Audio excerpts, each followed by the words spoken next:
विशेषकर हमारे प्यारे प्यारे यीशु समाज परिवार को बहुत बहुत शुभकामनाएं। आज का यह दिन शुभ हो और आने वाले समय के लिए कृपा से भरा हुआ हो। और इसी के साथ सबों को मैं कुछ पर कहते हुए आज के इस पवित्र संविधान में मैं भी मुख्यानुष्ठाता के तौर पर आप सभी का हार्दिक स्वागत करता हूँ। आइए हम उसी भक्ति भाव से अब इस समारोह के संविधान में प्रवेश करें। पिता पुत्र पवित्र आत्मा के नाम पर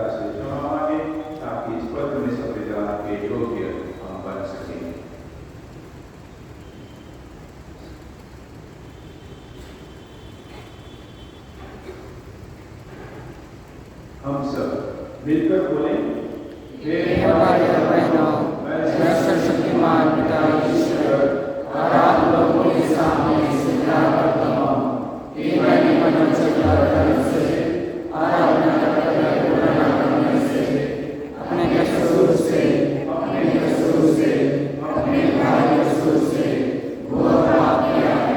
इसलिए मैंने तुम्हारी मदद से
प्रभु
द्वारा बताए हुए मार्ग पर चले एवं निस्वार्थ भाव और कर्तव्यनिष्ठता पूर्वक ईश्वर के वचन को दुनिया के कोने कोने तक फैला सके। इसके लिए हम पिता ईश्वर से निवेदन करें।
Semua jaya Yesus, Krishna